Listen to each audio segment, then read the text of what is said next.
Για την κλιματική αλλαγή που βιώνουμε τις τελευταίες δεκαετίες φταίνε οι άνθρωποι. Εντάξει, δεν φταίει ο ήλιος, δεν φταίει η τροχιά της γης, δεν φταίνε οι εξωγήινοι.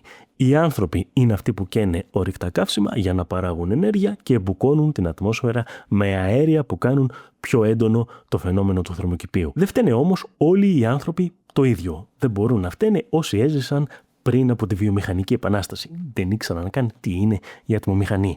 Ούτε όλοι όσοι είναι ζωντανοί σήμερα φταίνε ισόποσα.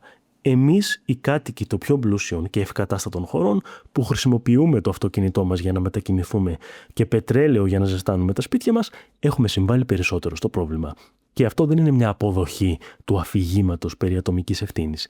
Στις περισσότερες περιπτώσεις δεν έχουμε εναλλακτική. Βρισκόμαστε εγκλωβισμένοι μέσα σε ένα σύστημα που για να λειτουργήσει απαιτεί την αυθονία της ενέργειας. Υπάρχουν όμως και κάποιοι άνθρωποι που συνειδητά και οργανωμένα επέλεξαν να πούν ψέματα, να εμποδίσουν εσκεμμένα τις προσπάθειες αντιμετώπισης του προβλήματος, να χρηματοδοτήσουν συντηρητικές δεξαμενές σκέψεις, να εξαπατήσουν και να πιέσουν ώστε να μην αλλάξει απολύτως τίποτα, απλώς και μόνο επειδή δεν εξυπηρετούσε τα οικονομικά τους συμφέροντα.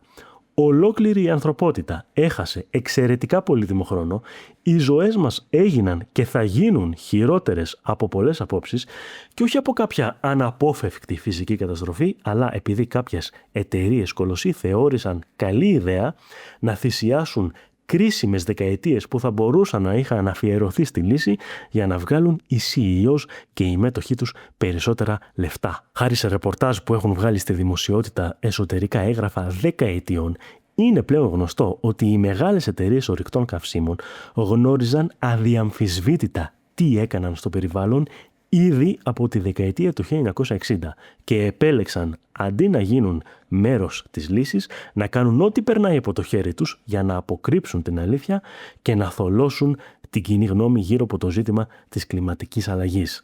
Επέλεξαν να γίνουν ο εχθρός και ως τέτοιος πρέπει να αντιμετωπίζονται.